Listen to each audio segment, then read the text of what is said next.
You are listening to Zen and the Art of Triathlon.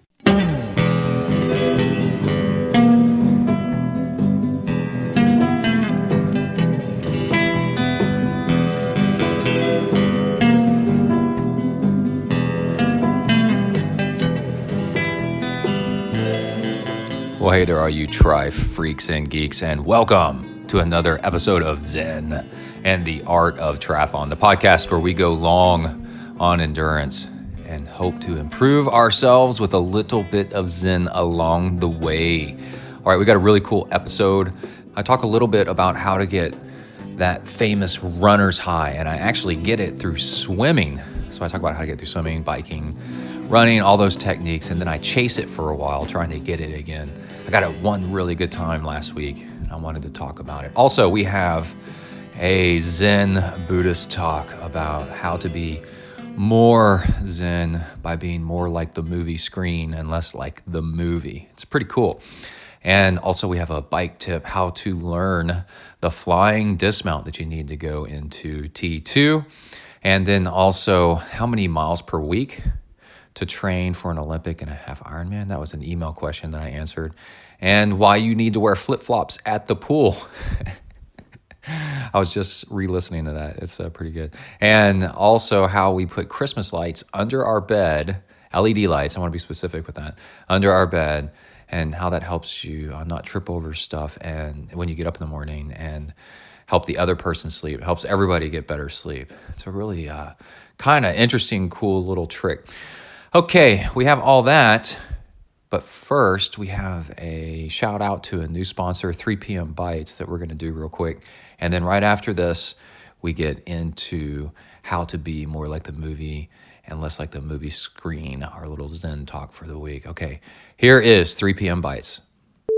All right, I got something very cool in the mail a few days ago, and it's just about the coolest brand name I've ever seen, 3 p.m. Bites. And I've been snacking on these, and I wanted to eat them for a while before I commented on them on the show.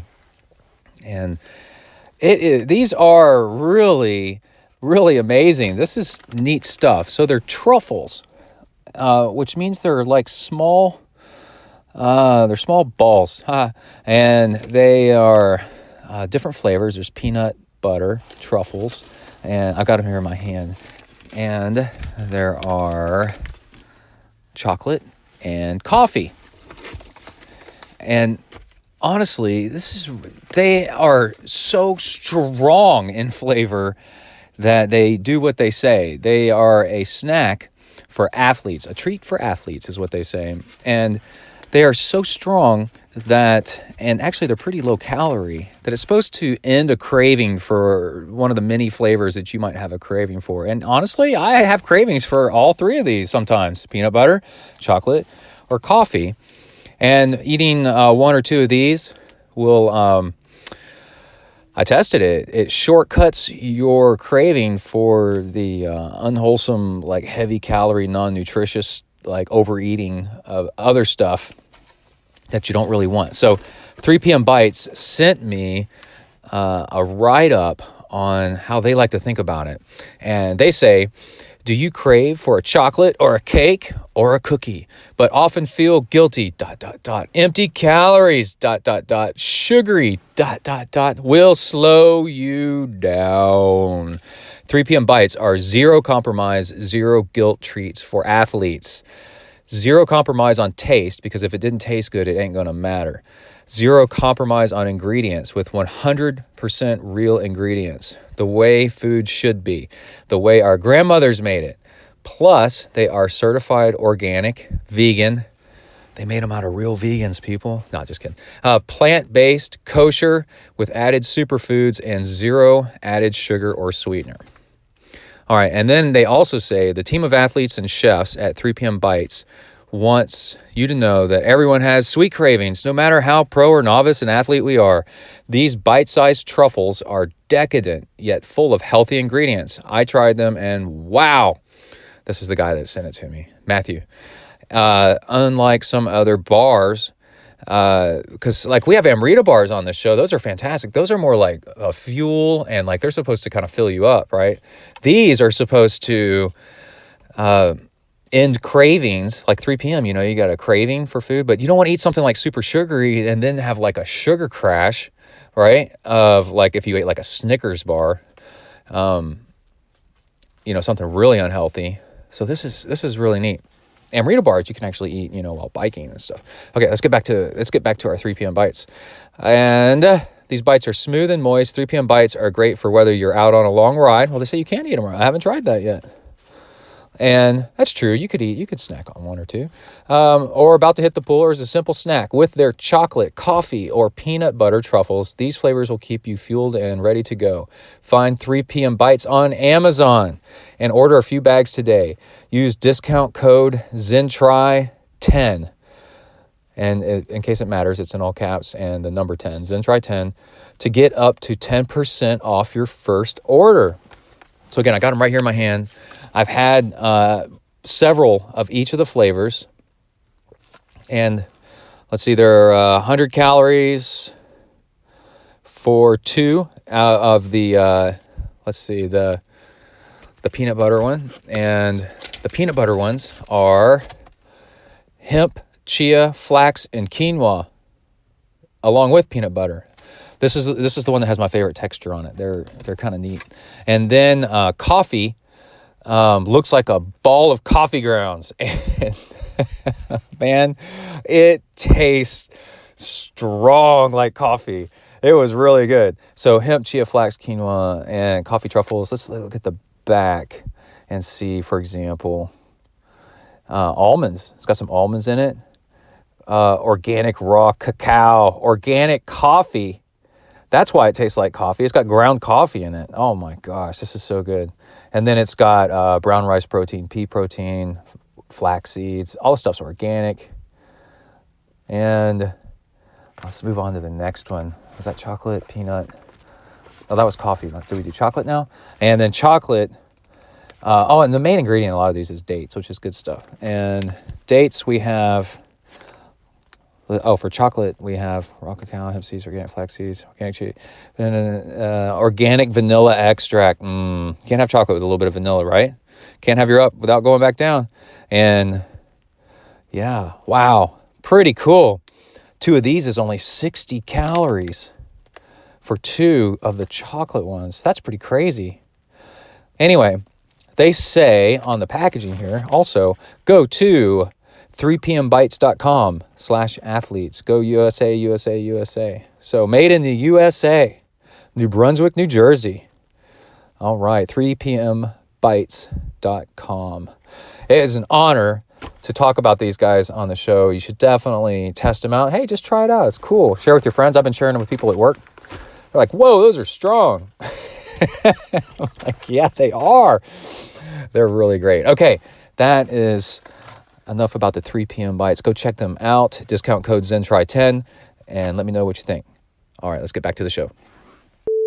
All right, I would like to talk for a minute about the concept of being a movie screen and not the movie.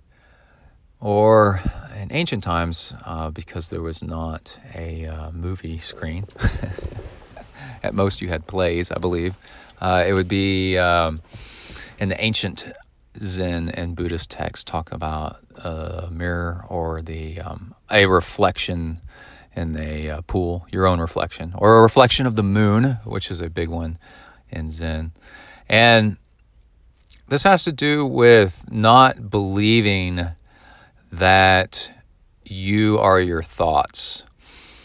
So the major problem we face in life is believing what we are thinking. And your brain, there's a saying that the human brain secretes thoughts like a baby secretes poop, or all kinds of non-pleasant things, because these thoughts we have end up getting us in trouble. You know, people that freak out and start acting irrationally because they start believing their own thoughts. People worried about things that haven't happened yet, aren't going to happen. It just makes for a miserable experience in life. And Along with your personal life, this can happen in triathlon. You can get an injury. During a race, you can worry about things.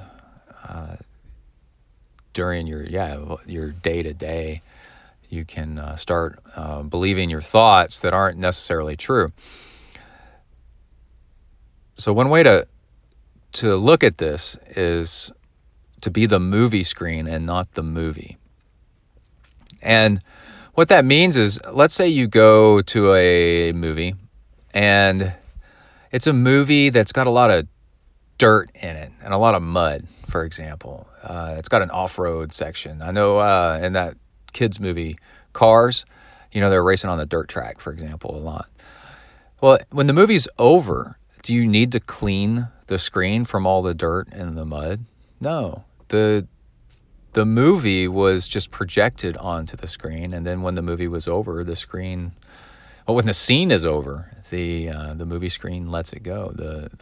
The screen is just the foundation that it gets painted upon, and you can be that as well.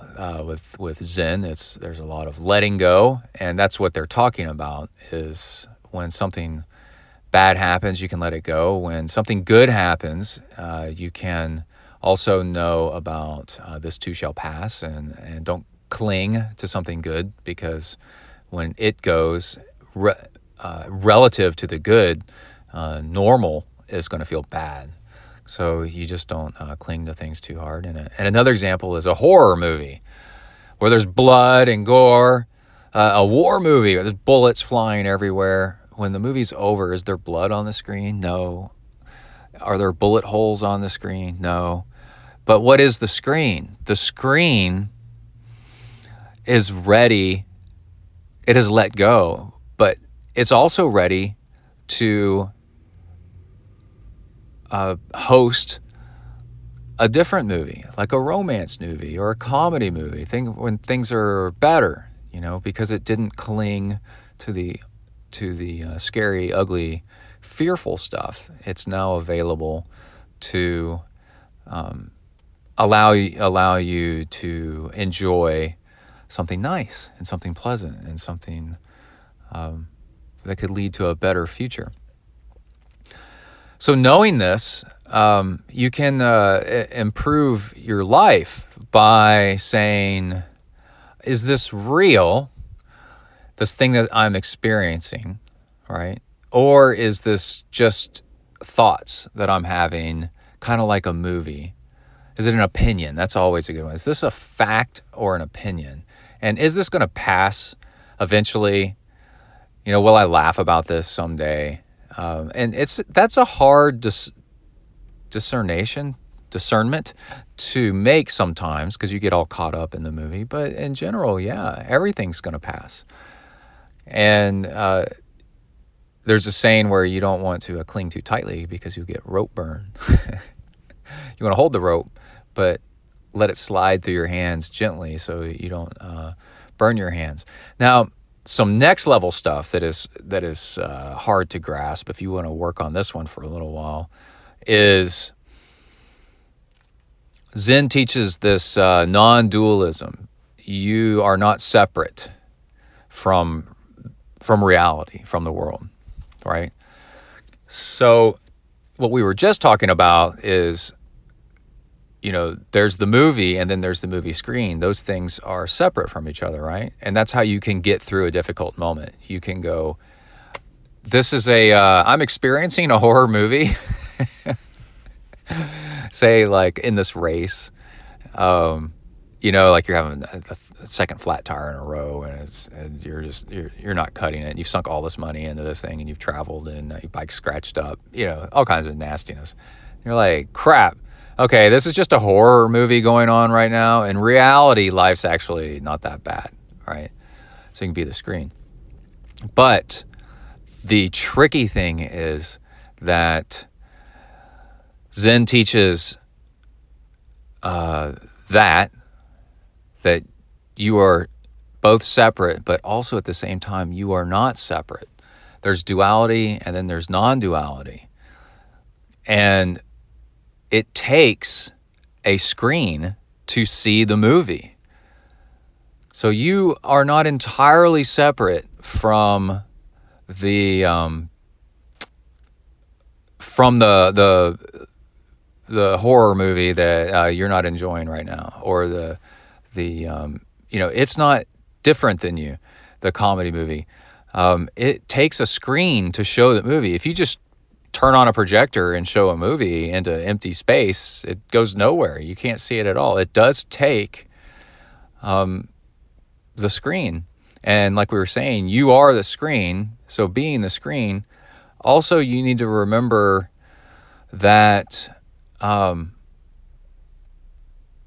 you are in part responsible for the projection. So it does.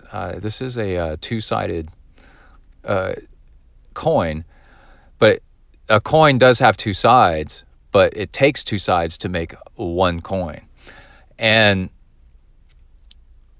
while you are one with the movie, the projection of your thoughts, you need to remember this as well, that you can alter the shape of your screen to let things go, to amplify other things, to let other things kind of drop off and not worry about them, right? We have this thing in mapping called projections, and it's how you shine the light, where you hold the light. You make a map on a piece of film, clear film, but you draw a map on it, and then you hold a light bulb to it. And then as the light shines through the clear-ish map, it projects the map onto a wall. But where you hold the light bulb affects how the map looks on the wall, and also how you hold or twist or bend the piece of paper that the map is on, the piece of clear plastic that the map is on, affects how it looks on the wall. So you can get an idea of this. A lot of times you'll see maps of the world where Greenland and Canada are absolutely massive. They take up the whole top of the map, right? They're not that way in the real world. Go look at a globe, which is an actual real representation, and they're actually rather small compared to other things on the map, compared to Africa or China, for example. But that's the projection that they're using to get it onto a flat surface. And there's other maps that are totally different than that, right? It's actually a whole science in map making of that. The whole thing of how you hold the light and how you hold the object that you're trying to light, so you can get it onto a flat surface, because the earth is not flat. You need to get it on a flat surface for people to see. But you have a choice. What a lot of people don't realize is you have a choice in how you hold yourself as the movie screen, right? Let's say you tilt the movie screen back a little bit, so the bottom is closer to you and the back is farther away. Well, objects on the bottom are going to be larger because they're closer to you, right? Let's say that you have your map, your projection surface curved a little bit, right? Well, then things are going to seem bulbous in the middle, and then disappear off to the side, right? So I think there's two things. Throughout life, people have shaved. People have shaved. People have modified themselves, or been modified by life experiences, good and bad, of what they look like as far as the wall that the movie's been projected on, what the movie screen looks like, right? Corners are banged up. I'm missing a section over here, and wrinkled over there, and dented over there. So when you shine the movie on it, even though it's a perfectly fine comedy, when you project the movie on it, their screen makes it look like a horror movie, because they are not allowing the experience to just be itself and be its own way. And also, you can have something, if somebody's delusional, they'll have a a scary movie being projected, but it looks like a comedy, when really they need to pay attention and get their stuff together, But that's more rare. It's usually the other way around, where everything's fine or is going to be fine, but because their screen is warped a little bit in one way or another, warped and damaged, then they're showing a movie to themselves that's not based in reality, and doesn't need to be as bad as what they're thinking about it is. But it's not the movie's fault. It's your own fault. It's your own, I wouldn't say fault, but it's because it could be other people's fault. But it's your own thing to work on. So enlightenment and happiness comes from realizing these things, that so many things in life are actually tunable, and it's not immediate, but you can work on it and progress. And through experience and mistakes, comes some wisdom. Through listening to teachers comes a little bit more wisdom and ideas. And you just try stuff out. Just try it out and say, okay, I'm going to try not overreacting to my next flat tire on my bike, or a bolt coming loose, or somebody being a jerk in the transition area, and just ignore them. A lot of negativity feeds on attention. So just tell yourself that. I'm just not going to, when somebody goes, hey, what are you doing? You can't wreck your bike here. Just ignore them and walk off and watch what happens. All right, that's it. I got to go back into W to the ERK. All right, be back in a minute. Out. Bang. All right. I have a bunch of cool things to talk about this morning. Let's see. I guess we'll start off with triggering a runner's high. So yesterday I had a runner's high hit me after I got done swimming. It doesn't have to be started from running. I swam before work, went to work, and then I was sitting there in my office, and about half an hour in, maybe less, I noticed I had this weird feeling. That's some coffee sipping right there. And it was this, I've had it several times before, randomly, and it's, so I knew what it was, and from running and other things. Surfing actually does it. And it's a feeling of well-being. Everything's fine. Everything's great. And at work you got drama, you got things that are breaking, you got things you have to do, scheduling conflicts, all this stuff, right? All this stuff's going wrong. That's why you're there, is to repair what's wrong. And it was all fine. But at the same time, you're not stupefied, as in stupid, like a zombie, like not doing anything because you can't think straight. You actually think very clearly, and I was very productive. And the little things that usually bother you just don't bother you. So then you can actually do the things that you want to do. It was a very zen state. So while this is happening, you think to yourself, man, if I could replicate this all the time, it would be the best. And actually you can through drugs, which is not the right way to do it, because drugs have side effects and downsides, and it's really a reward system your body's giving you for doing something that's improving you and making you a better human in general. And I'm going to tell you in a minute how to actually trigger one, hopefully. It still seems to be kind of random and kind of luck of the draw, but scientists and athletes have sort of nailed it down on how to do it. And I can tell you that in a second. But a little bit more about the science behind it, so you know what's happening, is for the longest time, they thought it was, they call it endorphins. And something very similar to it is an opioid, morphine.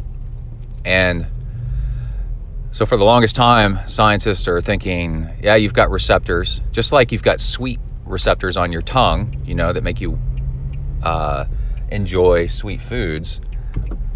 There's just where chemicals match up with it and then send a signal to your brain. and goes, oh yeah, the pieces fit. This is great. But you have the same thing in your body. And if your body generates, if you force your body to generate certain chemicals, then you also have receptors embedded in your body that when they pick up those, they sense those chemicals, they send signals to your brain of like, yeehaw, this is good stuff. Okay, so that's what they thought. They call it endorphins, and they thought morphine is the closest thing. But lately, there's research that's showing that it might be the opposite of well, this is difficult to explain. In marijuana, there's like a ton of chemicals, but there's two chemicals. There's one that gets you stoned and stupid, and then there's a counteracting chemical that makes you feel good to reduce the effect. It's a Cypress Hill song. Can you feel the effect of the high, brother? But and these are cannabinoids, and they don't get you high. And then what's interesting is pot, marijuana, hemp has been around for millions of years, and they're saying that the fact that you have these receptors built into your body shows that humans have been, it's part of the natural ecosystem, and we eat this stuff or take this stuff or whatever. It's grown into the plants to make the plants seem attractive to us, so that we will propagate the plants. That's why apples have fructose in them, to make them taste sweet, so we want to eat them, and then we eat them and then spread the seeds around, and then apples are happy because that leads to more apples. And marijuana, pot, hemp, whatever, has this chemical in it to make you feel happy while you eat it, and then you want to eat more of it, and then you end up spreading its seeds around. So it's actually being smarter than you. It's using you, you're not using it. But anyway, with these receptors available, cannabis is taking advantage of something that's already built into your body, that is the reward system that your body uses to reward you for hard work that actually improves you. And that's the science behind it. There's a little bit where I'm a little bit suspicious of all this pot research and cannabis stuff and hemp is a little bit being glamorized, and it's maybe not. This is like just a new study that shows this might be what it is instead of morphine, but who knows? Just that's the facts behind the current research. It could change. It always changes. But what they do know is it takes about 50. I always say 50 instead, so I'm not saying 15. 50 minutes of medium hard exercise, and that will trigger your body to release these chemicals, endorphins, and then your receptors light up going, whoa, this is nice. And then you feel good for a few hours, and then the upside of it being a natural chemical that your body creates is you don't get a hangover from it.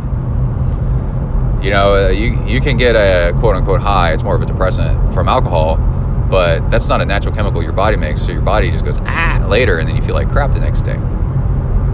But what's cool is I pretty much have the same routine all the time, and I sort of mostly document everything that I do and eat. If something interesting happens, I definitely write it down, and I know exactly what I did yesterday, and to almost exactly, as far as eating and timing and all that stuff. And then got this runner's high. The unfortunate thing is in the pool, I don't have metrics in the pool per se, like how hard I was going. I don't have heart rate from the pool, which actually you could get now. But this is also the issue that people talk about that makes running addictive. People get addicted to working out because of this high that you get, and you're always chasing the dragon. Come on, catch me, I'm right over here, catch me. Kid, you're never gonna catch the dragon. You realize that, right? I know. I just need something to take a break from the real world. That's from South Park. Anyway, take a sip of coffee.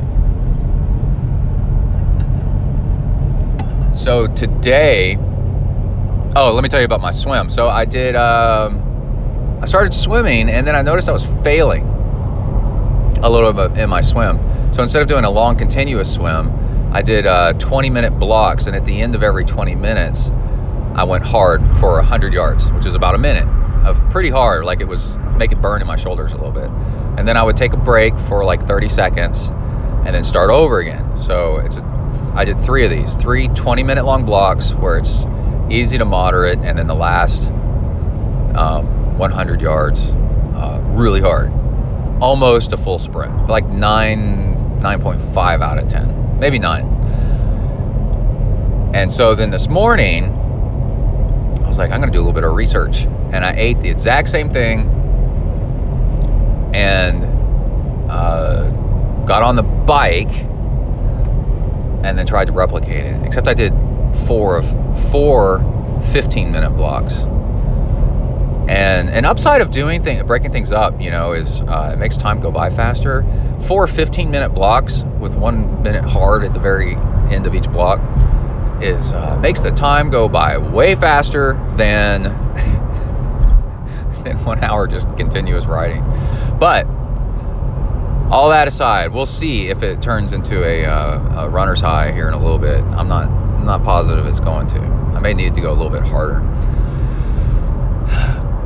On top of that, I posted on Instagram that the bike ride I was doing this morning, I was just listening to music on Pandora, music with no words, and Buddha Bar is a really good one. It's just got a rhythmic beat. It's kind of like Indian, Arabian, Asian, sometimes Chinese. It's got a good beat, and nothing. No Zwift, no YouTube videos. A lot of times just with my eyes closed and my head down, which is actually something you don't want to practice, because then when you go out on the real road, you'll get neck pain by looking up and forward all the time. So you can close your eyes, but you need to have your head tilted up as if you're looking forward if you're in the arrow position, so that you're training that so your neck doesn't get tired when you're actually doing a real race. And by the way, I've got probably going to do the 100-mile Grand Fondo here in March. And anyway, so I need to start focusing on that and thinking about that. And so that's what I visualized some. But the thing I did have, the electronic thing I did have available, was I had my laptop open, and you could do this with your phone as well. And I had the app open where I could record thoughts. And what you do for a biking meditation or running meditation and all this, you can do this, out on the open road too, is you have your phone with you, or if you're at your bike, you can have a laptop if you're indoors. On your treadmill, not so much. And you go ahead and get your app open to capture notes. And then as you think of things, you write them down. And then you write them down and then try to go back to thinking of nothing again. But don't try to think of nothing. That is kind of impossible. You're trying again. What you need to do is not try. And that's the trick, is quit trying. And when you quit trying and you just be, then you can be in the moment. See, if you're trying to not think of anything, now you're trying. And that's the opposite. You need to stop trying and start being. And then you can notice. You notice and let go. You notice your breathing is this and your heart rate is that. And you're just listening to music and you just ride. And then what it's turning into is shower thoughts. You're just sitting there, and then ideas start coming to your mind. You're like, oh, I need to do this. Oh, I need to do that. It's really cool. And then by the end of your ride or your run or whatever you're doing, you've had some peaceful thinking and also recorded down the thoughts that seem to be bugging you. And then that's your to-do list for the day, is you just kind of work on those things. And I'm bouncing back and forth between, do I add this to my official to-do list where it's a rolling list that just keeps going, or do I make a list every day, a new list, and it's like a fresh blank start. It's actually pretty cool. All right, well, I'm at W to the ERK, and I'm actually a couple minutes late. And I'll come back and let y'all know if I managed to get that runner's high kicked off this morning to deal with stuff. It is addictive, man. It felt good. It was so nice. And last night we had a Boy Scout meeting. Was working with bamboo and made a tripod, 8-foot long bamboo poles. And bamboo is so strong, I was able to suspend myself from it and swing my feet in the air. It was so cool. All right, that's it. I got to go. Bing. All right, we are in the ZenTri mobile studios. I got 2 things for you. This is really cool. I did manage to get a bit of a runner's high. I'm going to call it swimmer's high because I initiated it with swimming this morning. And then I got a tip on flip-flops or sandals, or I don't know what the hell you call them around y'all where you live. Thongs. Ugh. But I did some research, and the morphine, the endorphins, that dopamine maybe, that you get is also caused from stress. And your body doesn't really know the difference that much. So if your workout is sort of stressful, then that can help. And I remember my swim workout that gave me the swimmer's high was stressful. I was trying to maintain an interval pace, and I couldn't do it. I had to give up and then reconsider my life. Not really. Reconsider what I'm doing. Oh, that reminds me, man. I got a really great topic for a future show. Then so the stress, your body goes, oh man, he's stressed out. We need to dope him up with, make him feel good. And he survived, so he did something right. So let's make him feel good. Anyway, so what I did this morning was I started swimming, and if I swim very, very casually, I can swim across the pool in 7 strokes. It's really 14 strokes, but the watch only counts one side because it's only on one arm. And so 7 strokes per lap. I just count on one side myself, on my right side. That's what I count, even though the watch is on the left. 1, 2, 3, 4. I'm not going to go the whole thing. It's a yard pool, 25-yard pool. So 7 strokes is really great, but for me, but it's not completely insane, And I usually do like 8, but I've noticed that if I concentrate and really focus on really clean stroke, I can do 7 strokes. And it's nice. It feels good. But the thing is it's actually pretty hard to maintain, because as you get tired over time, and you don't push off the wall perfectly, and if you don't do it perfectly, you start to you need an extra stroke or 2. And then if you don't as you get a little bit more tired, your muscles get kind of tight, and then you're not as loose, and you can't swim as elegantly and slip through the water as before. And that'll cause you to need an extra stroke or 2. So anyway, so that's some induced stress. And I'm trying to tell you all this so that maybe you can try to replicate this yourself. So if you want to try getting a swimmer's high, then try swimming. When you first start swimming, count your strokes and swim easily and casually, and then try to replicate that for the rest of the swim. And you'll find at some point you almost can't do it, or maybe you can't. And towards the end, I couldn't do it anymore. I was taking 8 strokes, and one time 9 or more. Anyway, and so there's your induced stress. So you're kind of like, man, this is freaking me out, man. What do I do? And there's like no way out. If you try harder, that's gonna make you take more strokes. If you don't try hard enough, if you try to relax more, then you're gonna slow down, and that's gonna take more strokes. And it's all around like a pretty good method. And then what I did was I did that for 55 minutes, 5-5, and then the last 5 minutes I went really hard. And that burn felt good, that last 5 minutes. And now I didn't get the swimmer's high, like the overwhelm, like dump, just boosh, like the Busch beer commercial, boosh. But I do have this weird sense of well-being and just casualness today. I think you might be able to tell by the way I'm talking. It's hard for me to remember, what I was talking like last time.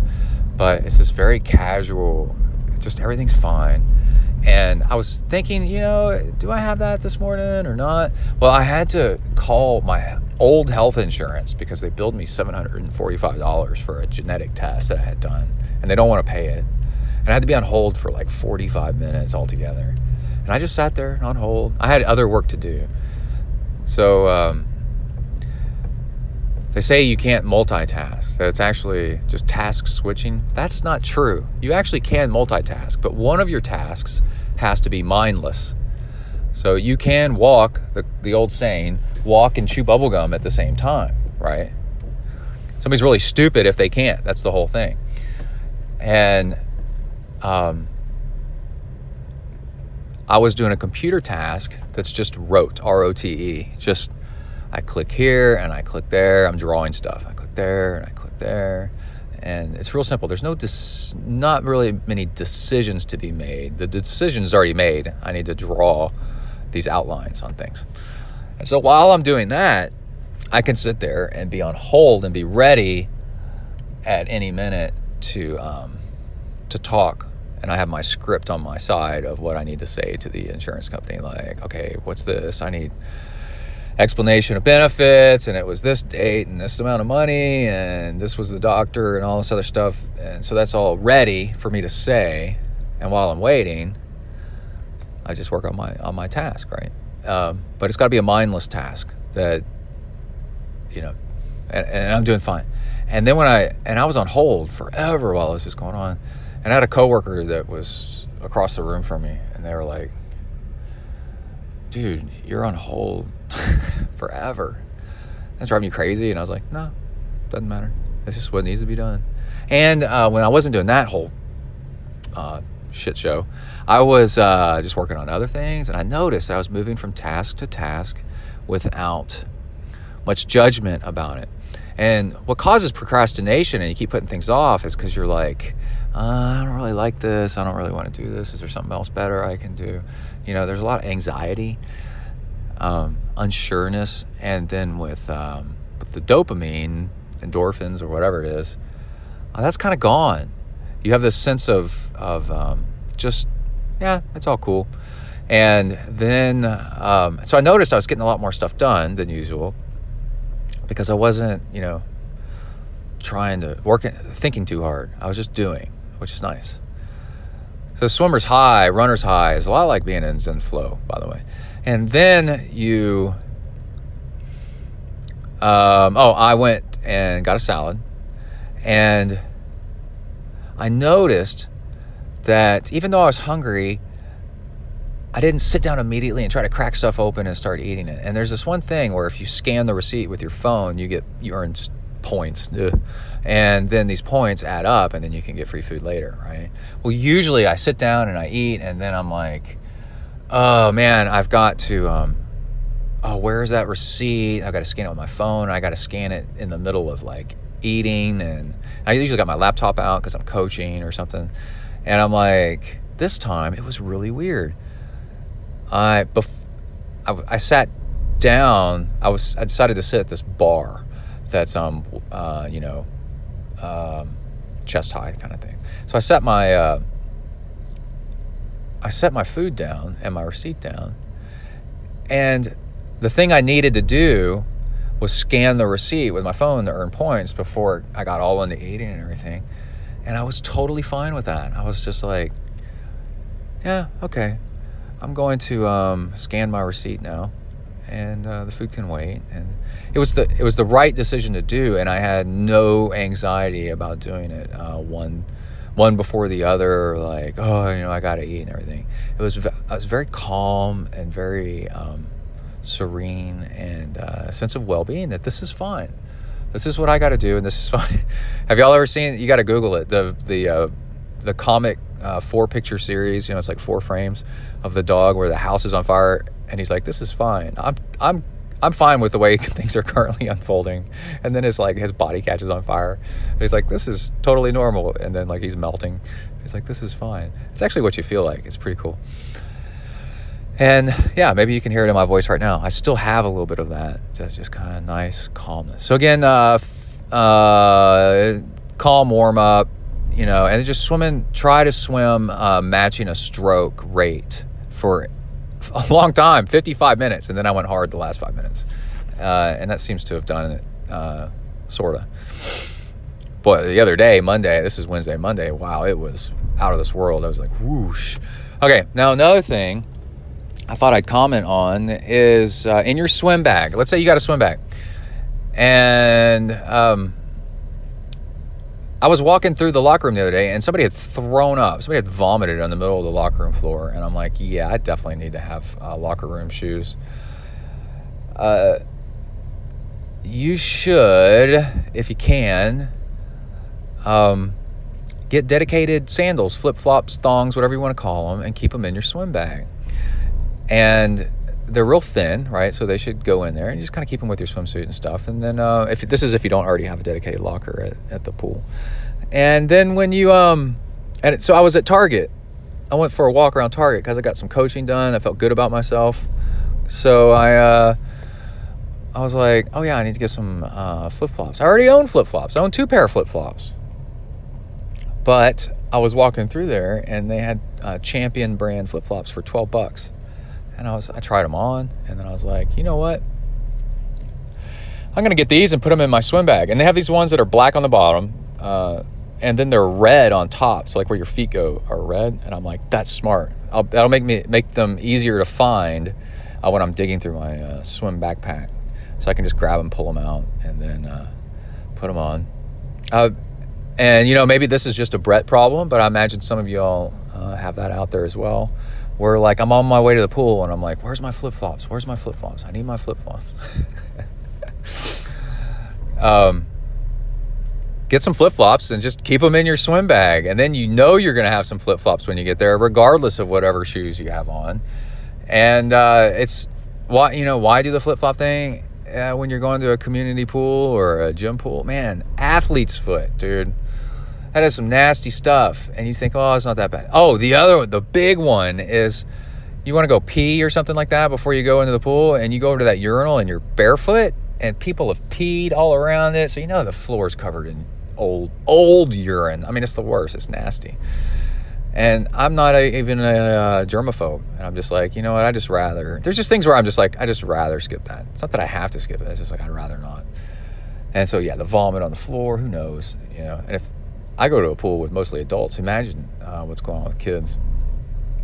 All right, so that's it. I need to go back inside, and I've got some thinking projects I've got to do, not menial tasks. So I'm going to try to do that and actually listen to maybe some Zen talks while I'm in there. All right, that is it. Out, Bing. All right, we are on the road. Going to talk about your bike tip of the week, your Velosurance bike tip of the week. Why am I coughing? Oh no, do I have the flu? I don't think so. Listening right now to the Faster Than Normal podcast, and oh my gosh, do I have ADHD. Wow. Every guest on there is like super, what normal people would call hyper, but what's great is just you can focus all this energy into being productive and get all this amazing stuff done. Just the frustrating part is not getting in trouble and containing your energy in the appropriate times, which I found we're going to keep working on this over future episodes. If you induce this, if you work out, the calming effect of the runner's high, the swimmer's high, the biker's high, calms you for the rest of the day. So maybe this is a good tool for people with ADHD and or just people that have too much energy, whatever you want to call it. Anyway, let's do our bike tip of the week. This is a really cool one. It's very useful. Brought to us by VeloSurance Bike Insurance. Email Dave at velosurance.com. And this is how to do a flying dismount. And I learned this as an adult, even though I grew up doing BMX and being an idiot on my bicycle and all kinds of crazy tricks, from a very young age. I can bunny hop, ride wheelies, all kinds of stuff. I never got around to doing a flying dismount. I mean, who would want to get off your bike, I guess? That's what I'm thinking.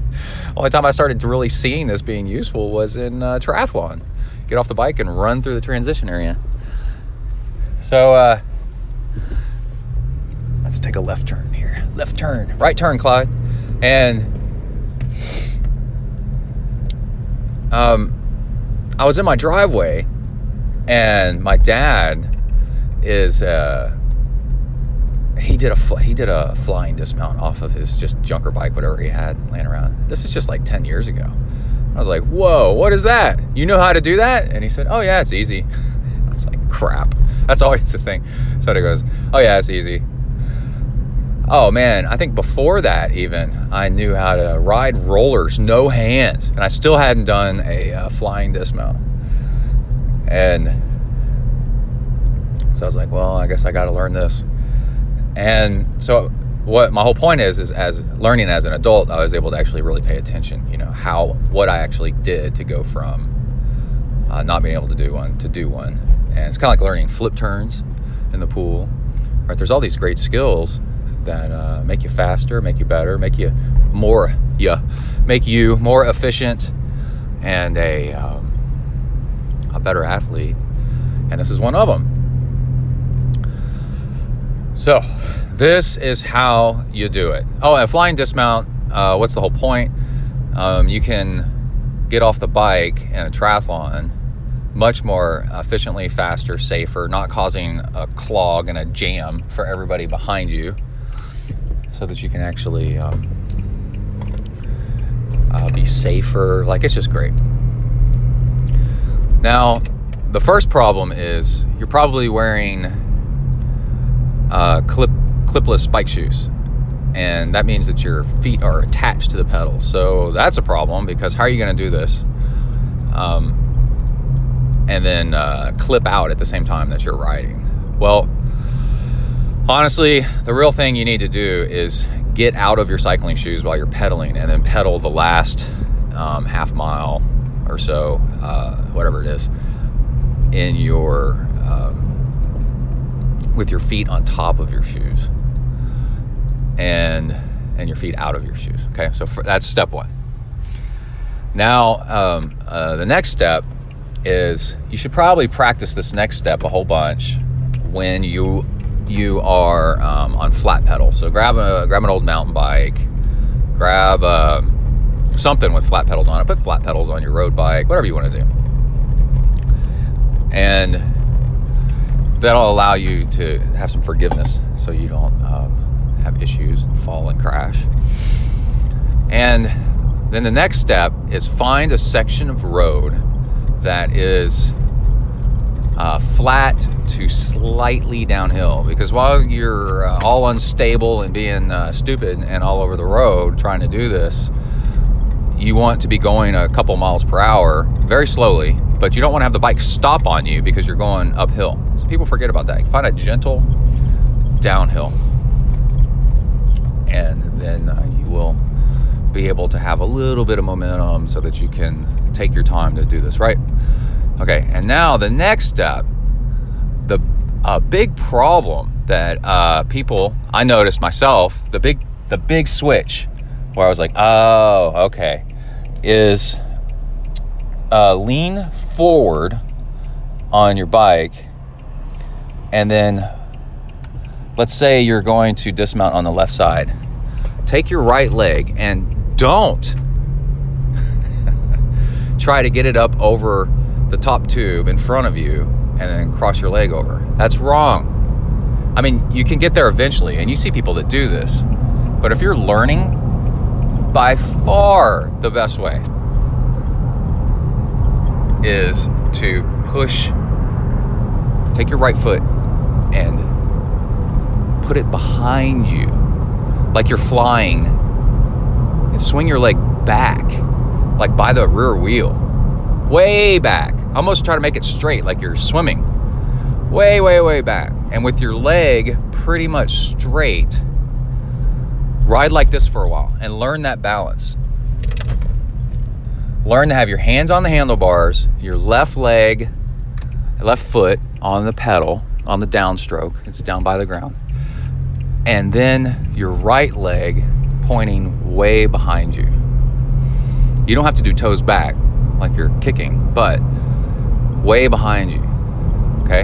And then what you learn to do is you can lean the bike over to the right, but still ride in a straight line. And you're standing and you have your hands on the bars and you can even be sitting a little bit if you want, but you're gonna need to be able to get your leg between your left leg and your bike. Your right leg between your left leg and your bike. So ride like this for a while. Learn to ride and steer for a few times, coasting with your right leg pointed behind you. Now, while you're doing that and you've mastered that and steering and generally staying in your lane, stay in your lane. Do the thing where you pull your right leg between the gap between your left leg, like your left knee, and your bike frame, like your saddle. Practice this a few times.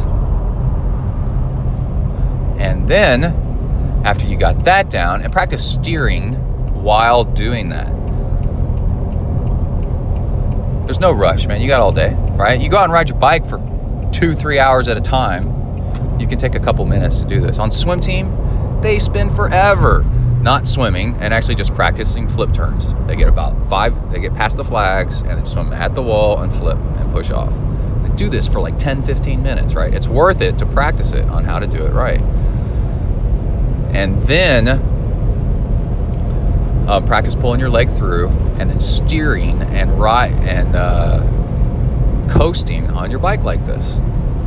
It's actually quite fun once you learn to master it. Do it on smooth pavement with no cracks, no potholes, so nothing's going to cause you to crash. Now, the last step is actually really easy once you get all this, is to put an imaginary line on the ground. Find a seam in the pavement that you cross over, something, doesn't matter. And you imagine that that's the finish line on the bike portion of the triathlon. And as you coast at it, just apply your brakes and slow down to walking speed. It's generally pretty safe. You don't want to be going too fast. And then practice hopping off your bike and into a jog and on a run. And watch the Ironman Hawaii or whatever. They usually have good footage of this. Bike dismounts as the leaders come into the transition area, and watch how they do it.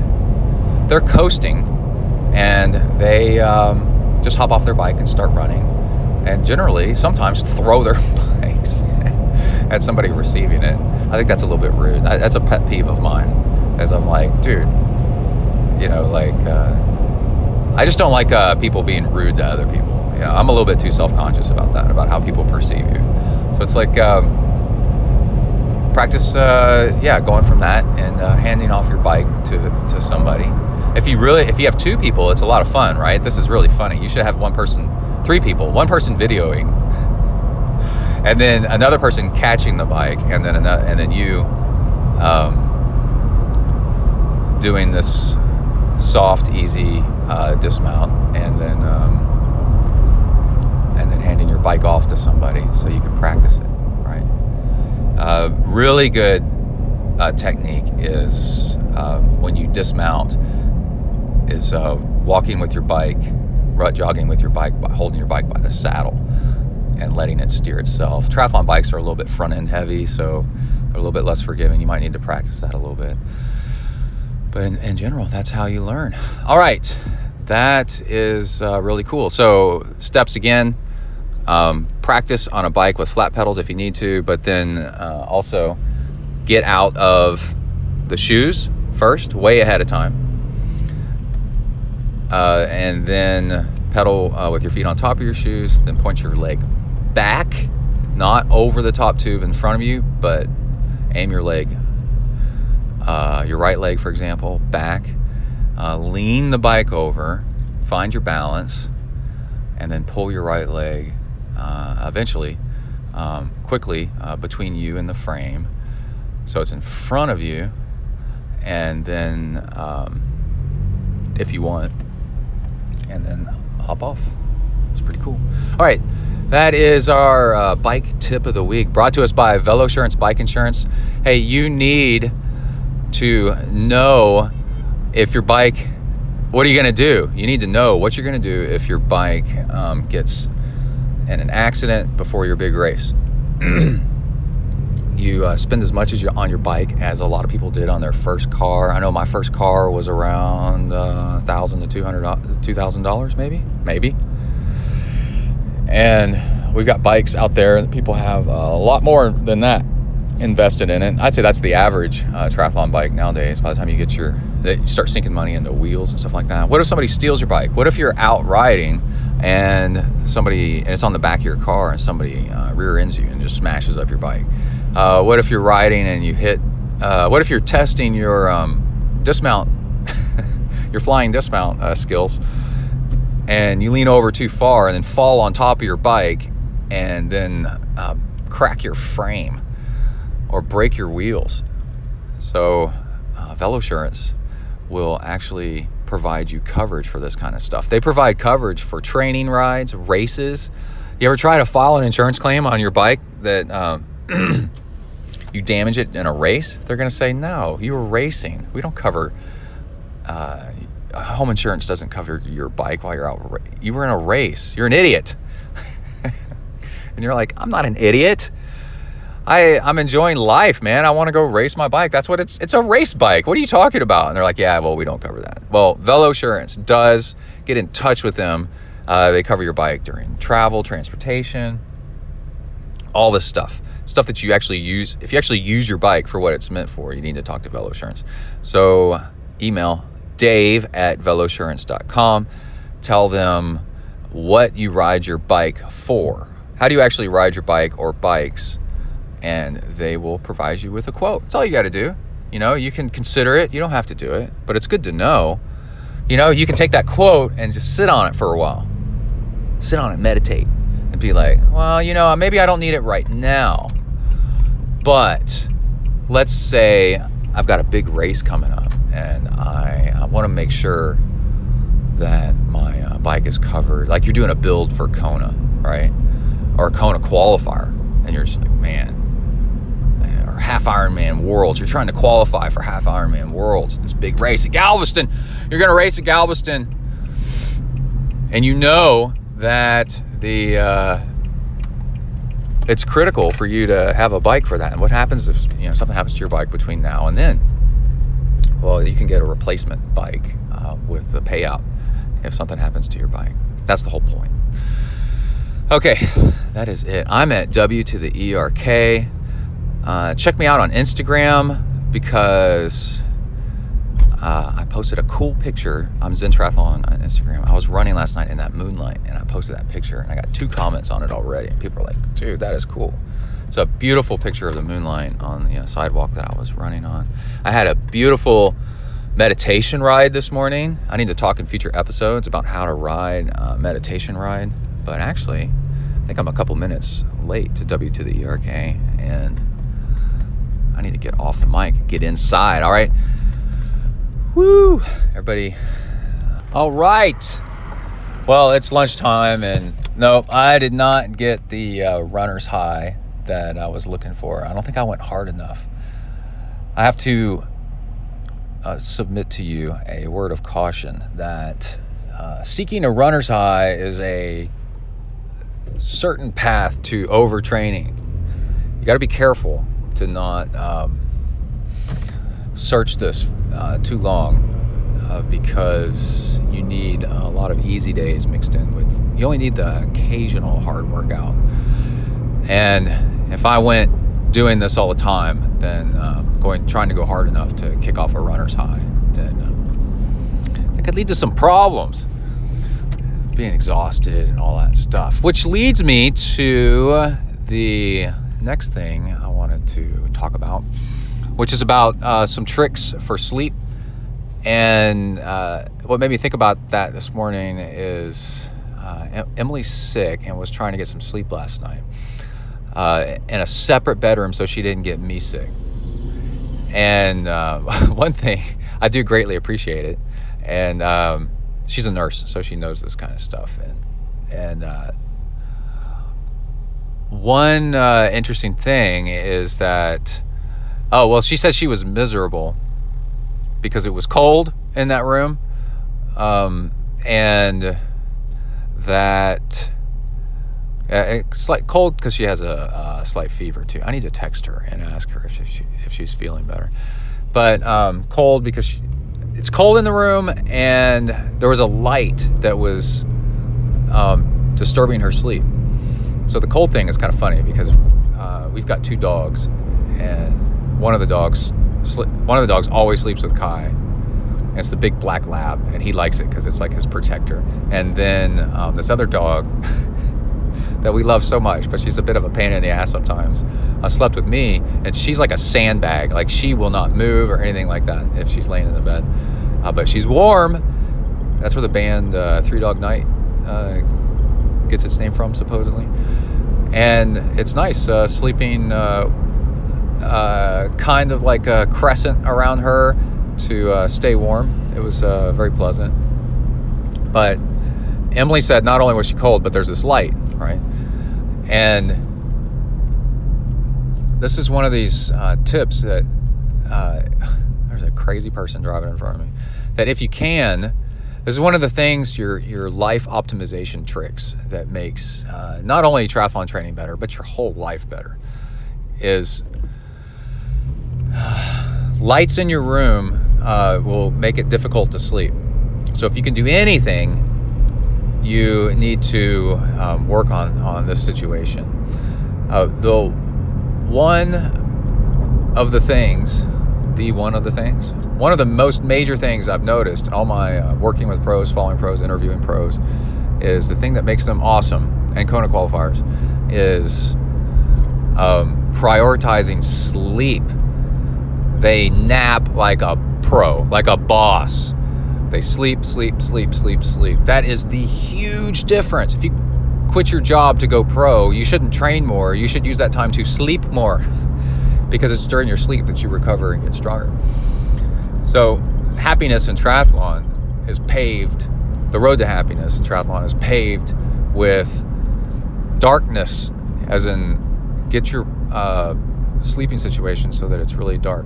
A few years ago at most, I got rid of night lights that were the wrong color, like white, and replaced them with amber night lights in our bathroom. And sometimes the door's cracked open, and somewhere else in the bedroom too. I can't remember which wall it is. But they're much more pleasant and they're less disturbing. I used to have a night light that was right in my face, and I'm like, get this thing out of my face, and replaced it with an amber one. That helped a ton. Sleeping mask, of course. You can sleep any time of day with a sleeping mask. I just keep it in the drawer next to my bed. And also a major thing. Hold on, I gotta try to park here for a second.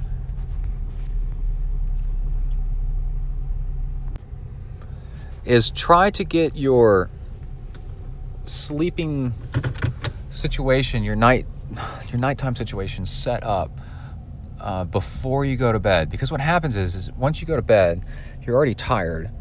And this is what happened to Emily. And all of you can probably remember times this has happened to you over and over and over again.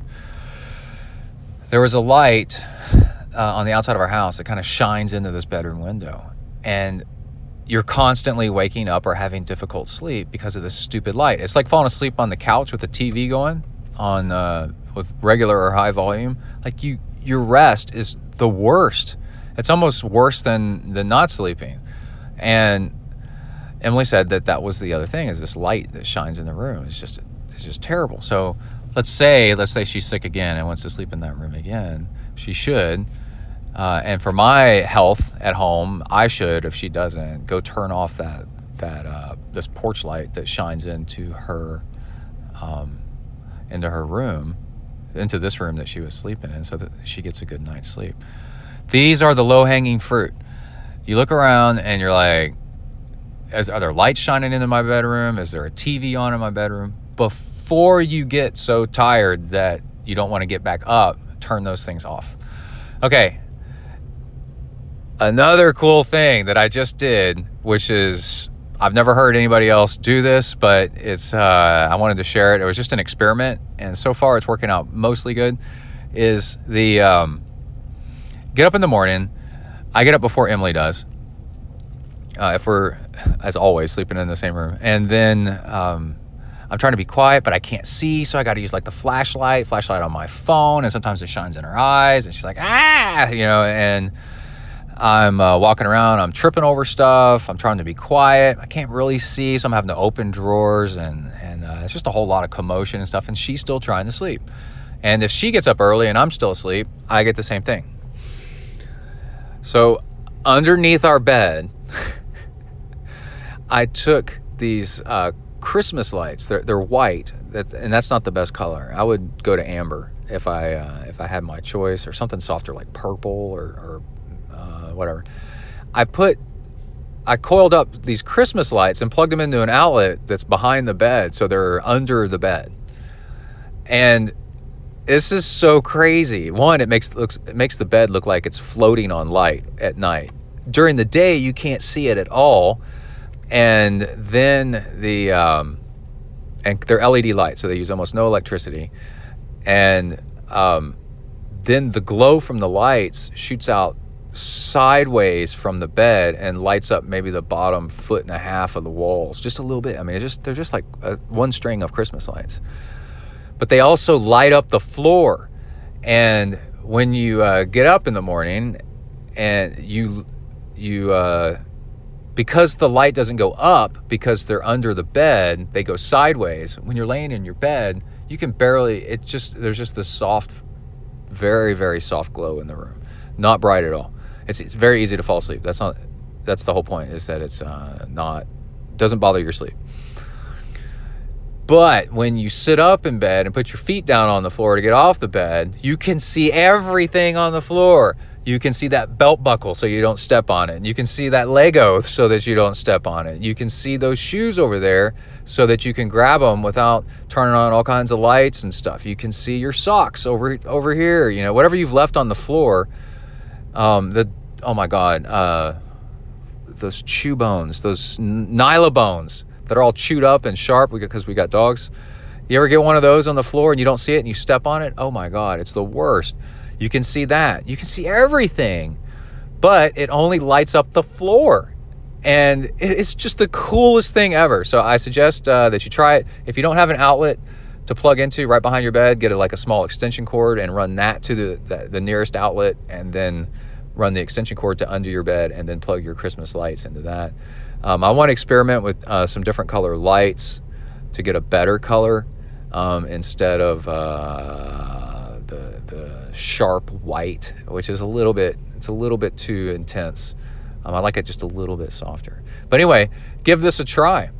And what this does is it helps preserve your sleep and keeps other people from waking up, and it makes your get up routine and getting going so much easier. One of the big problems with working out in the morning is not wanting to work out in the morning because you're like, I don't know where my stuff is. I don't know. Yeah, if you have to make decisions and discover stuff and figure anything out, you're more likely to stay in bed. So the amount of obstacles you remove from your path that you don't have to figure out It's already done for you. And you pre-plan these things, the better off you'll be and the more likely you'll be to work out. And it's consistency, that does this. So you wake up and literally and figuratively, you can see your path to your workout, right? When you wake up, it is really, really cool. Christmas lights under your bed. Not quite sure if it's a fire hazard yet. Some people check into that and let me know. If it is, I'll pull them out, but they seem relatively safe. Okay, that's it. I'm going to go have a salad out, babe.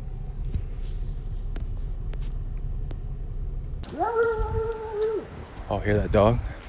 Hey, guys. I'm out on a run and my legs hurt too much, so I'm going to walk. Man, I tore them up that other weekend. I am beat up. Woo, learned something new. Well, it's a moonlit night. Let's talk about the soft edges of the moon and also running distances for different races.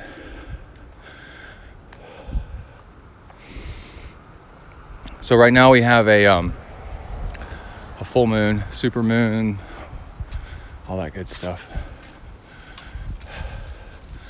And in Zen, there's a lot of talk about the moon. And it turns out the ancient cultures really like the moon because you can almost see as good as the day. There's something beeping there. But it softens the edges, so it's a more flattering light. So you end up you can be more contemplative. Just like if you go into a bar and there's a haze from the smoke, it's actually flattering. It softens the edges. And that's why when TV went into high def, all the newscasters were like, crap. You can see everybody's zits. You don't want that. Everybody's imperfections. Well, moonlight covers up the imperfections. It lubes the visuals. Yeah, I had something else there, but I lost it. So I'll get back to it. It'll come back to me. And also, let's talk about running distances. I got a message on Instagram and from Briley something. Now I can't remember what it was, but I remember it was Briley, and I don't know if that's a guy or a girl. Briley, that's a guy and a girl in their photograph. So I don't know which one's which. But anyway, it was a really good question, so I thought I'd answer it. She asked, did they know that I mentioned on a recent podcast that it's been shown that about 50 miles per week is good enough to train for an Ironman for the run. What about a half Ironman and an Olympic? I think that specifically was an Olympic. God, the moon is so bright. Wow, this is great. This is a really good use of my limping time. And got a nice tailwind. And let's back up to the how did I know that? And where can you find out more about that? The distances. Okay, so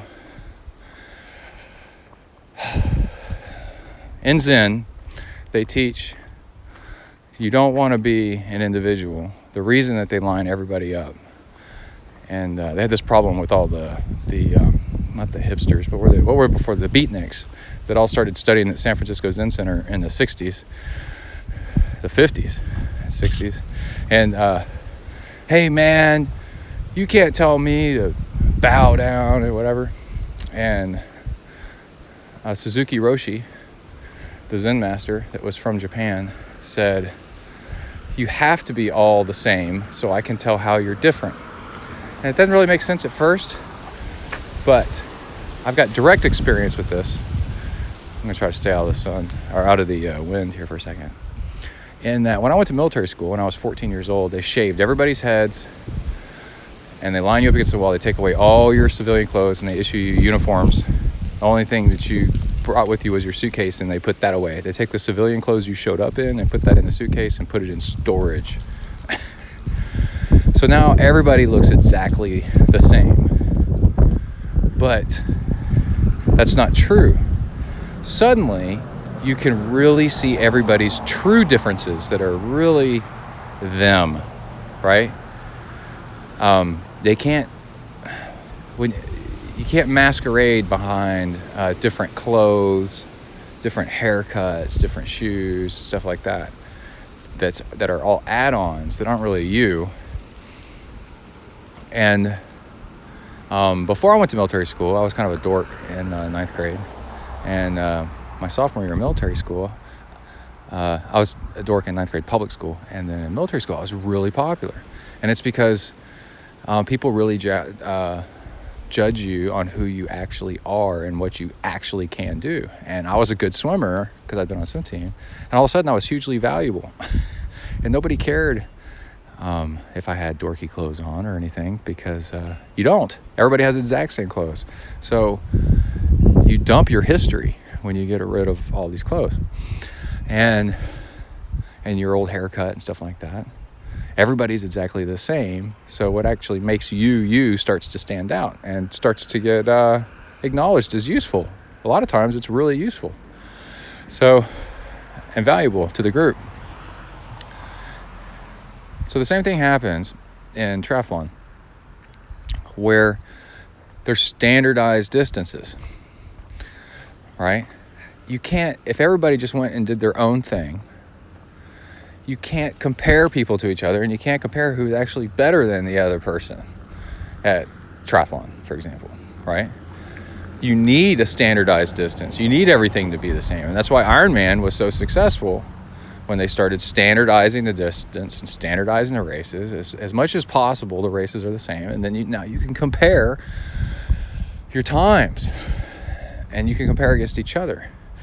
And then that made the sport explode into huge popularity, because now there's a standard. Now it becomes attractive to a whole lot more people. So with that, you can start to say, for a half Iron, this was an Olympic distance, this is a specific question, but I did this with the Ironman. What do Kona qualifiers do to qualify for Kona? How many miles per week do they run? And newsflash, I'm not the only one that's done it. I was just looking at other people's research, not my own. Let me try. I'm going to cover this thing with a windsock. Hold on. It's really breezy over here. Easy breezy cover, girl. This should help. Sorry if it's a little bit muffled. But lots of people had done research, and lots of surveys had been done, and lots of in Training Peaks, which logs everybody's training. They can look at the data anonymously, or who's qualified for Kona, and look back to see how many miles per week they ran. And if you want to do good, why don't you do what actually works? Duh.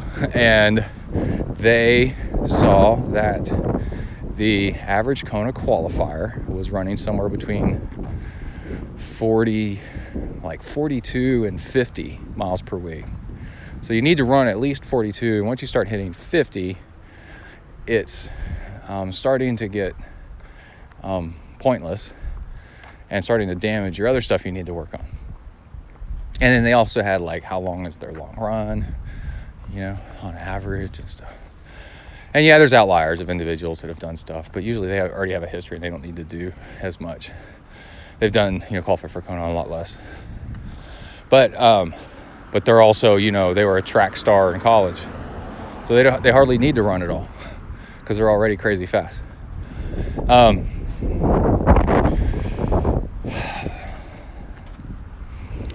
So with that, I was able to say, 45, 50 miles per week. And what's really interesting is if you want to do ultra trail running, that same distance, training for an Ironman, and then if you're already in the habit of training for an Ironman and kind of backing off the swim a little bit and replacing that with more rest or something like that, that time on the bike, if you pedal up bike hills and stuff like that, that running mileage is about the same. about 50 miles per week to get you through a 50-mile trail run. Pretty cool, huh? So if you're already doing Ironmans, you could easily transition over in your off season to doing 50-mile trail runs instead. And those are epic. They're so cool. Now, when you start looking at the shorter stuff,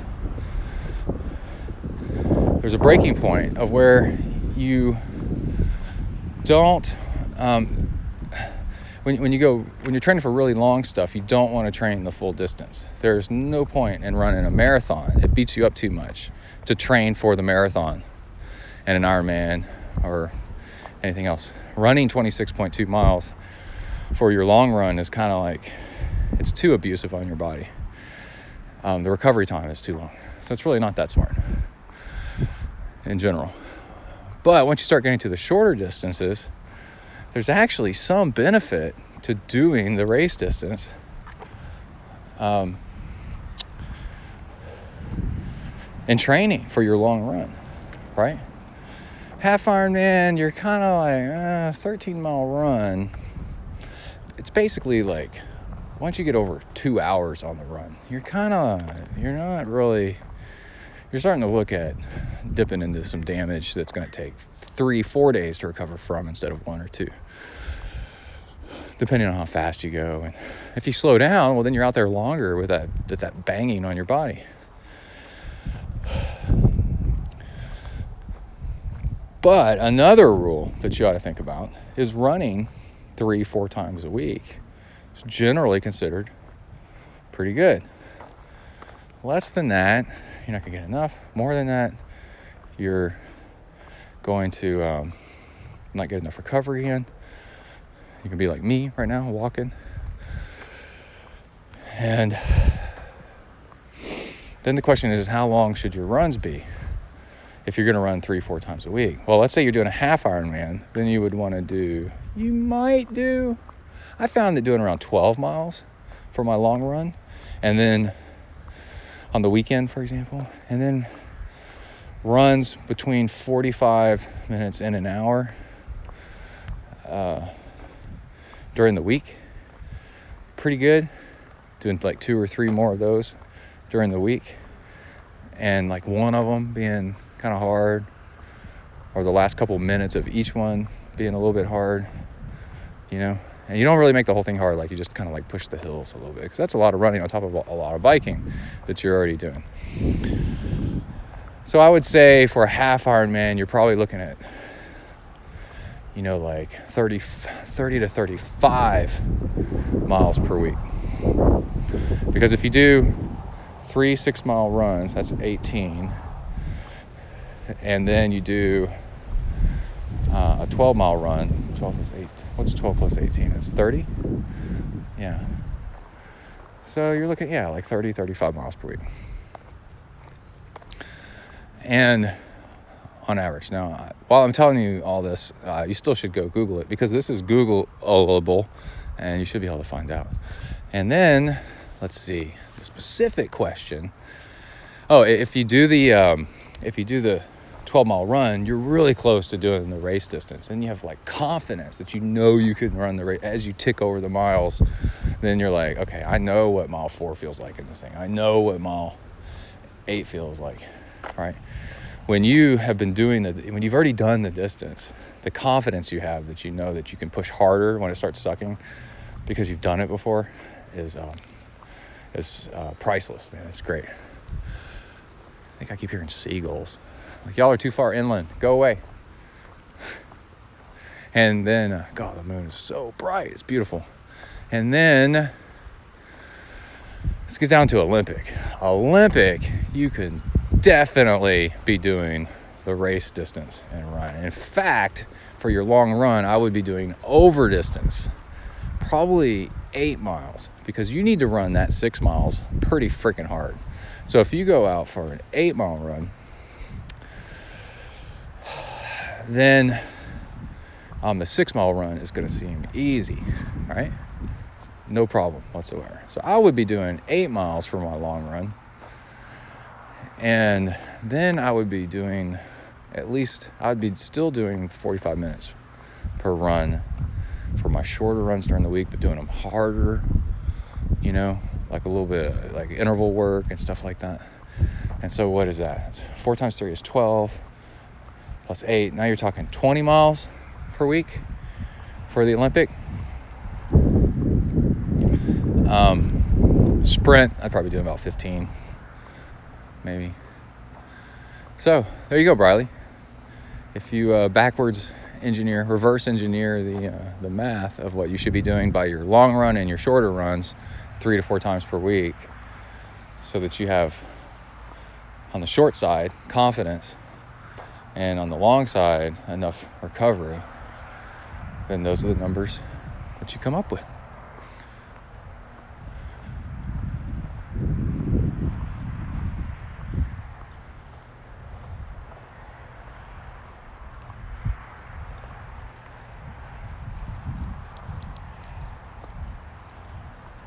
Oh yeah, now I remember the thing that I was going to talk about. I'm almost to the house.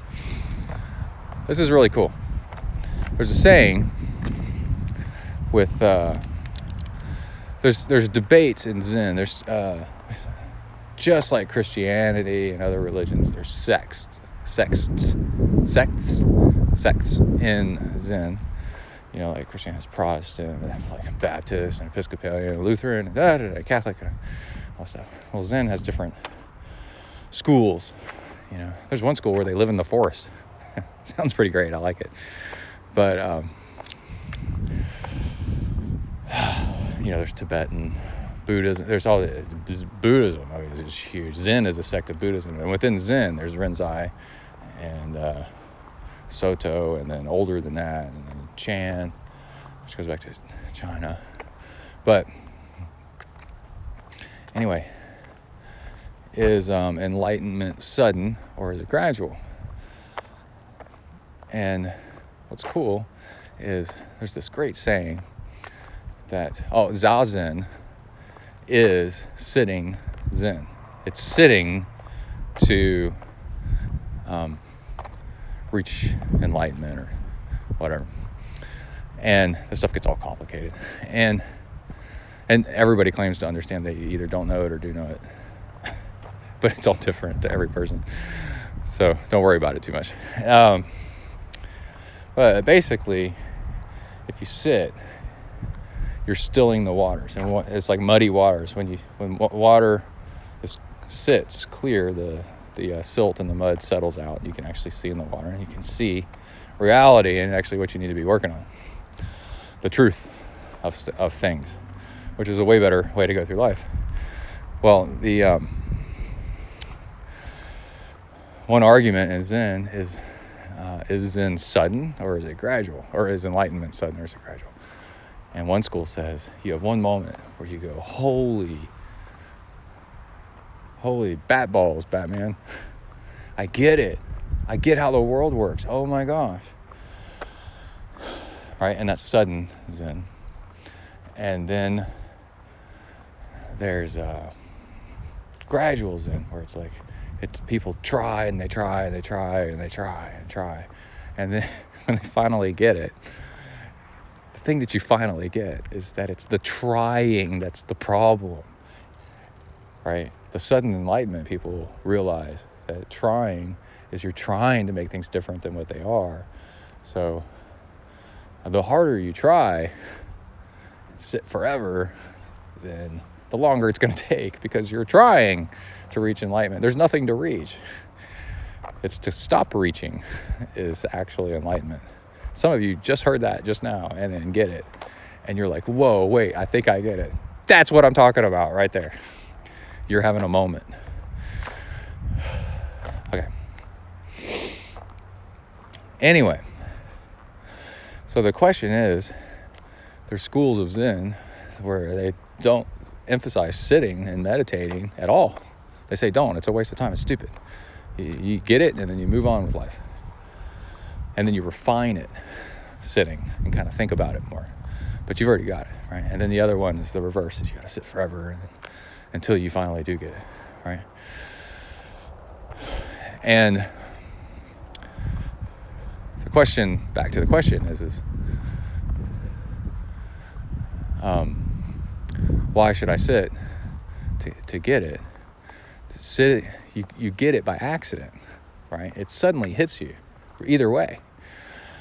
So why should I sit, right? Well, if you remember, sitting does still the waters. That's an agreed fact with everybody. And this great saying is Zazen, which is sitting meditation.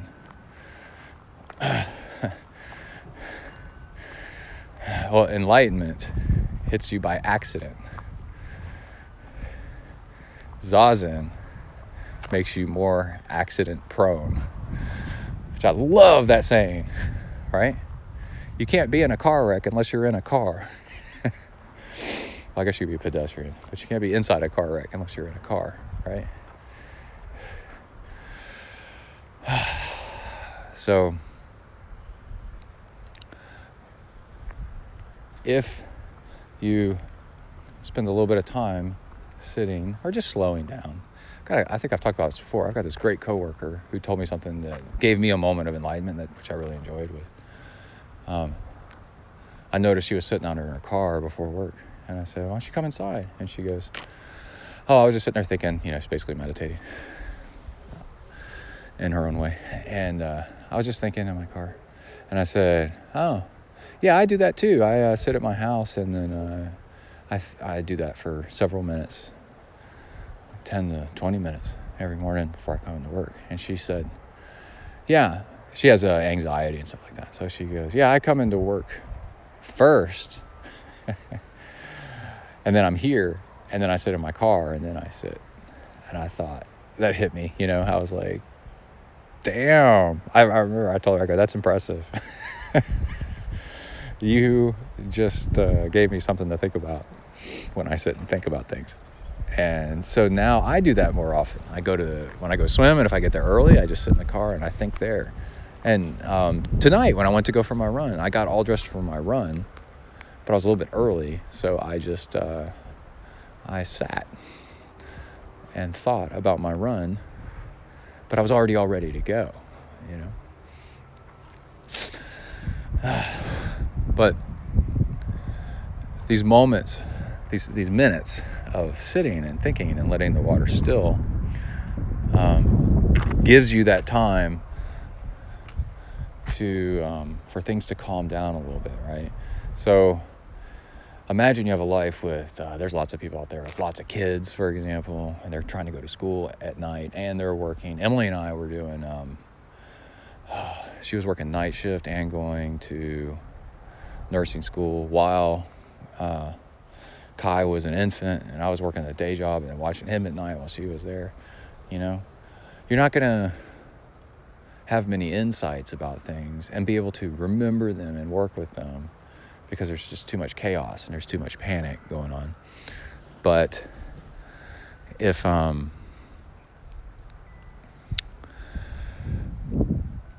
you actually still the waters and give yourself a little bit of time, then when you do have these insights and you're nice and calm, you can write them down, you can collect them. I've got a collection of these that I've started. I've got 2 lists. I've got a productivity tips list, and then I've got a Zen insights list in case I ever want to write a book or something like that, or put them all together. I'm not very good at keeping up that list. I should be better at it. But the stuff that I found that is just profound, both ways, for productivity and for Zen. And I keep this list, but it's because I'm sitting and basically insights in life to improve your life are an accident, right? You can't purposefully go out and find them. That's what we're talking about with Zen. You can't purposefully find enlightenment. It happens by accident, right? I didn't purposefully get that tip from my coworker. She just told me, and I happened to be receptive at the moment, and I was like, "Oh, cool." But that happened accidentally, right? But because I'm in a calm state of mind, because I've been Zen training, then I was more receptive to it. So when you have your own thoughts, or they're even better, about, holy crap, I should do this or that, then you're more accident prone to discover these things if you sit. All right, I'm done with my little walk and back to the house. I'm going to bike in the morning. And life continues on. Here we go. Hello. Yeah, the wind is something else. The moon is beautiful. Yeah. I just went to bed. All right, we are walking. We're walking. And I have a question. Brian Y.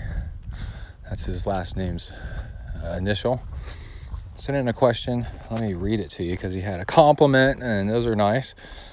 He said, it's an injury question that I talked about on a previous show, some details. Good afternoon, Brett. Thank you for making the order of his Hornet juice. I really appreciate it. I've been listening to your podcast, and they are really great! ! I did have a simple question for you. I remember you said you started taking gelatin, and I was wondering how much you take each day and what brand you use. I'm going to get to that in a second. Let's finish reading his email. I also wanted to say thank you, in all caps, 1 exclamation point. I thought it looked like 2. For all of your podcasts. There's the 2 exclamation points right there. I did the Kona Ironman 3 years in a row from 2009 to 2011. But I was just a finisher, never had really good times. Yeah. I don't know if I qualified, if I'd actually ever do it. I'll probably do it once. But then after that, just to do it. Then I had some medical problems, but persevered through it. Long story short, I signed up for the Santa Rosa Half Ironman this July, and your podcasts were very influential and motivating me to get back into triathlon. 3 exclamation points. Hoorah. I am finally back to that Ironman fitness level. And just wanted to thank you, exclamation point. Whew, where'd it go? Okay, I'm trying to walk and not fall down at the same time at night. I cut a run short because my legs were all floppy. So I was like, this is not improving me, so I'm going to walk instead. But I'm still timing it as my walk, as my run. It's still, it's mileage. Anyway, I listen to your podcast during my long runs. Hey, look, we're on one together. And it is great. Keep up the good work. Very respectfully. That's nice. Brian Y. Okay. The gelatin thing is a proven scientific method, relatively new, but very proven in a lab over and over and over again, and on people. So if you have a tendon injury, so Achilles tendon is a good one. Plantar fasciitis, that's kind of pulling on your calf. But anyway, something tendony and maybe bone. But they found that eating gelatin, like if you go to the store and buy Jell-O that you're gonna make, I guess you could eat Jell-O too. I don't know. Oh wait, there's a process. Whoa, there's a process. Our Canadian friends say, and I think it's 15 grams of gelatin. And not just that, but they found out with vitamin C. It doesn't take much, just a little bit of vitamin C. It's like a gummy bear vitamin C, not much. But you need vitamin C with it. What that does is the vitamin C carries the gelatin to the injured part of your body. It takes it to your tendons or whatever. And then you need to exercise. And it wasn't very much. It was just enough to get blood flow there. So I think you wait like half an hour or something like that. Not very long. Within an hour of working out, you eat this gelatin. Oh, then you work out. And then vitamin C, then go exercise. Get that stuff through into your bloodstream, and then exercise. You don't have to exercise very long, but exercise that spot. Long, slow, easy movements. And your tendons are made out of gelatin. And with the vitamin C, apparently, because they said it didn't work anywhere near as good without vitamin C, it activates it, and your body just starts repairing it like crazy. And Jell-O packets, I'm pretty sure it was like 7 grams of gelatin per packet. And so when I bought it, and so it was like, hey, what? Oh, a mile, 14-minute mile, because now I'm walking. But I get to talk to y'all. So I was doing like 2 of these gelatin packets and stir it. And there's something, you had to drink it relatively fast or else it's going to gel up. And what is that? And then, with the vitamin C. So I was using it as my my pre-workout bike and run to help heal my plantar fasciitis. And it worked dramatically. It got me totally over the hump so I could run again. And I would do it again in a heartbeat. And I learned that from the Run Ultra podcast. And this guy is a big time physician, sports coach that is just, for whatever reason, after all these years, decided to get into ultra running, got addicted, and just does this extremely informative, almost like medical grade. You could totally understand it. It's not over anybody's head. But all he talks about is the science of going long distance. And it's really for ultra running, but so much of what he talks about can be applied to triathlon.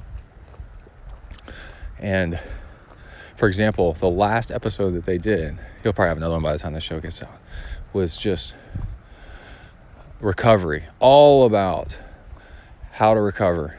And he had all of these doctors and physicians and experts on talking about all the details. And one of the topics was sleep. It was so good about sleep.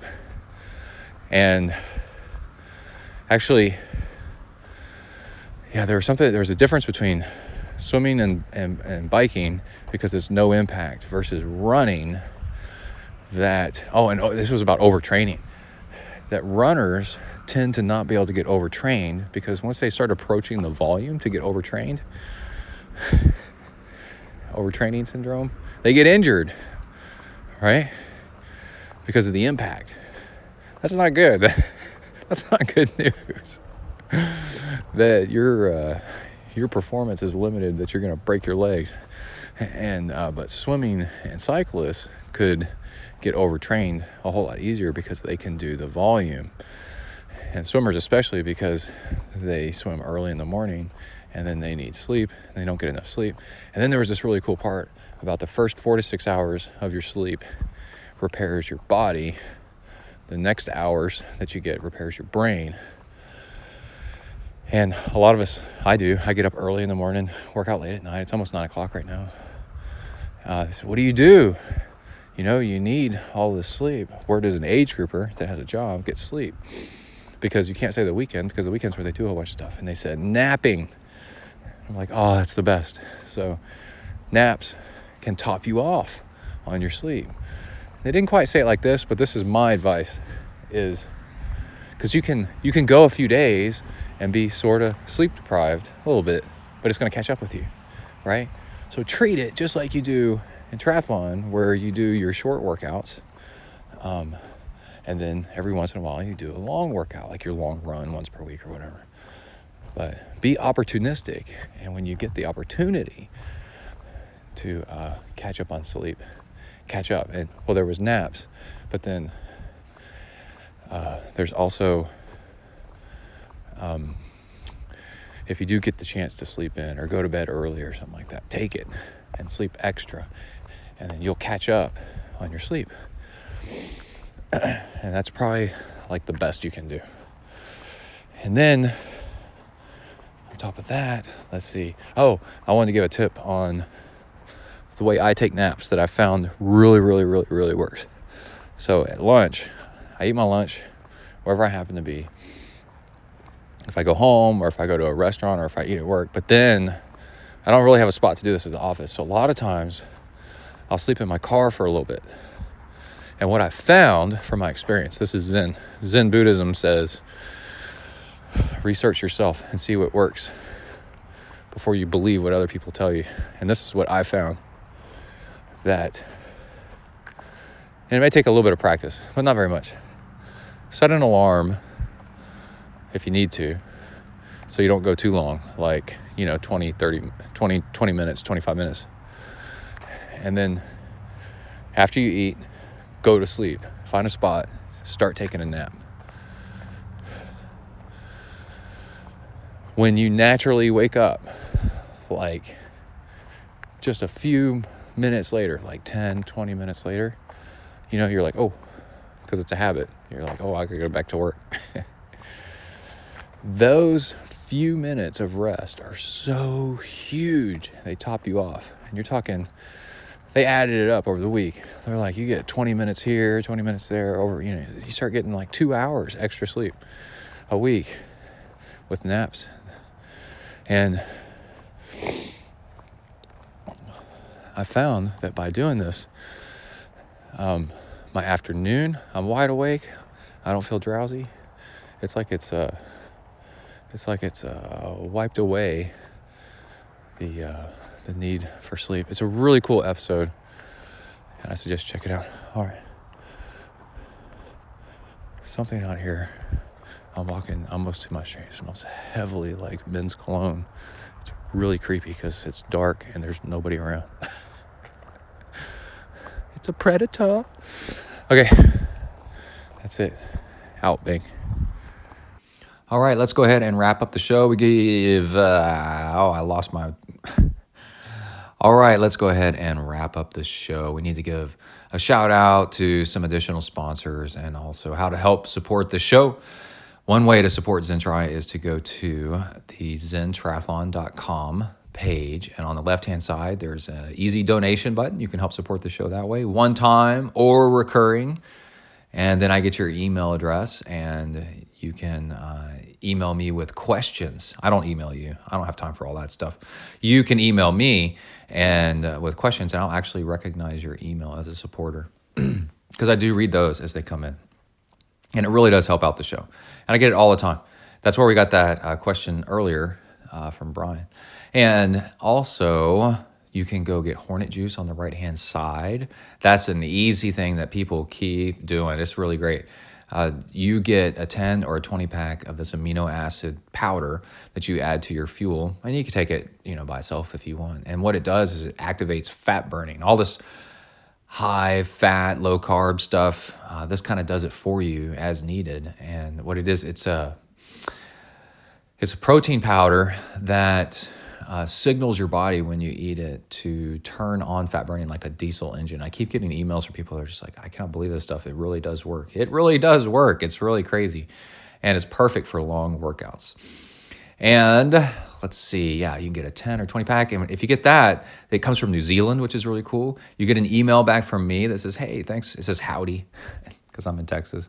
And you get something fun to show off with your friends. You get something to kick off the dopamine to get excited about something cool to try out. I got some new shoes this week, and the excitement of what is that first, when are they going to show up? How are they going to feel in the mail? And what's my run going to be like, my first run in them, right? They get you excited like all week long. So you get that same thing with this. And that's on the right-hand side of ZenTriathlon.com. Let's see, you can follow me on Instagram, ZenTriathlon, Twitter, ZenTriathlon. And I post lots of pictures of workouts and stuff and tips. I posted 2 swim workouts for people to use. And then, I got feedback on that. Somebody just absolutely loved the 50s pyramids build up twice. Up and then back down. It was actually built for Kai, and that's a little bit much for a 13-year-old to have interest in. But building up 2 times in a row actually is kind of neat. So it was made for short attention spans, which might be you. And let's see, we have Amrita bars and Salt Stick we need to give a shout out to. So Salt Stick has a new thing out, and it inspired me to go eat a couple of the old ones because, they taste so good. So Salt Stick is your sodium electrolyte supplement that lots and lots of pros use for racing. It's super easy because they have these capsules, and you can add it. You can break them open and add it as much as you want to your fuel. If you make your fuel ahead of time, which you should if you're doing the big stuff. But on top of that, they have this other thing. It's kind of like Lifesavers, but it's about half that size. And they're about the size of Altoids, but they taste so much different, so much better. They're a little bit sweet, but salty, and they're called Fast Chews. And it's a way to get in, I think it's like, how much sodium is it? It takes like 3 or 4 of them to equal 1 capsule. But anyway, they're really, really good. So I just went and had one, and then I just went and had to have another because it tasted so good. And they're, it's like citrus and then sodium. And a salt stick is really cool because it doesn't just have sodium. It has potassium, magnesium, all the stuff, and it has it in the ratio that you actually sweat out. So you're putting back in what you sweat out so that you don't get low in anything. It's really, really smart. They're like the only company that does that. And they've really got it nailed down. It's convenient. It works. It's the best stuff. Super easy. If I was to start a supplement company, I'd probably do something similar to that idea. And it's not crazy expensive or anything like that. It's really cool. But they have something new. The Fast Chews I was telling you about, kind of like in a Lifesaver packet, are you have to peel off this paper. And like I said, they're like, this is probably not the most convenient thing ever. So they do these little tiny little Ziploc packets now. And that has 10 count in it. And it's resealable, right? So you're not going to get sweat all over it and all that stuff.